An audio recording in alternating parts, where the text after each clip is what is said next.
Hello traders, Jason here with SwingHigh.com. It is Friday, January 28th, 2011, and it's about 2:45 in the afternoon right now. It's been a very long time since my last post. The end of October was the last time I updated this, but I'm going to try to get back into the swing of things now.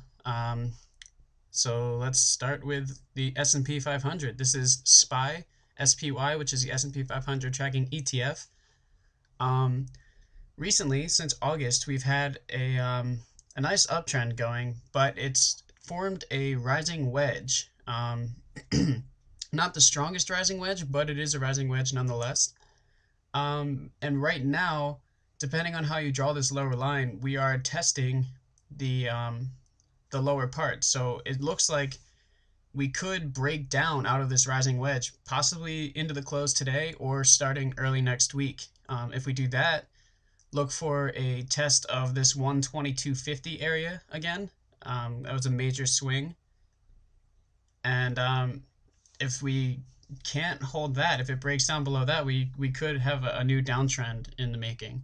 Definitely a lot of support to go through. If we look back on our chart here, here's the rising wedge. If we break down, we've got all kinds of support lines through here, but we'll worry about those when we get there.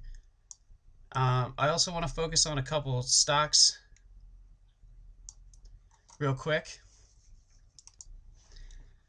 This is CMG, Chipotle.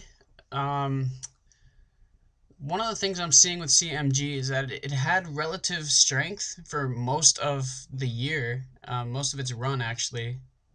I will bring in some more of that data right now. Go to the weekly, and you can see that it's been relatively strong to the S&P big time for the past year or so. But recently, it didn't participate in the August or the fall rally. Not nearly as, I don't know. It has, but recently, more recently, in December, it pulled back while the S&P continued higher. And this recent action is a little concerning, but it's still relatively strong to the S&P. I am in this one. I've been in this one since 108, and for me, as long as it stays above 200, based on the fact that this is a large position now, and I've added to it many times, and clearly it's a long-term position. It's more of a position trade than anything else. So I'm giving it a lot of room to kind of do its thing. It's going to chop around maybe. Hopefully it'll figure its way out and then start setting up bullishly going forward. WRES. I'm going to bring this down a little so you can see the ticker. This is a stock that I've been in since, let's see,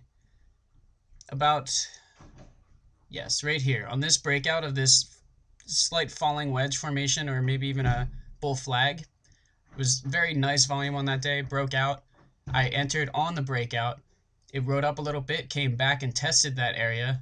And right here, could have been another entry. I could have added to the position, but for some reason I did not, probably because the S&P was just kind of running away, didn't set up or pull back or pause or anything that I would like to see in the broader markets. But nonetheless, it is rising, and we'll see if it can hold this current up move.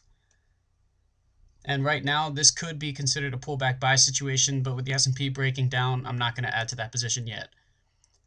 This is PTP.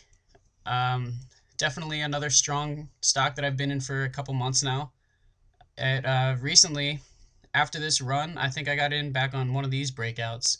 And then after this run up, made a nice high base, broke out, came back into it, and then just kind of fizzled out through it again. And now we're just chopping around and making, unfortunately, a rising wedge that could be breaking down today, but the volume is insignificant. But in general, I'm going to count this as a high base, maybe a high range formation going on there. Last stock I want to focus on real quick is Hess. This one has been relatively strong recently. It's had a nice run. I got in back here as it crossed the 200. Somewhere in here I got in.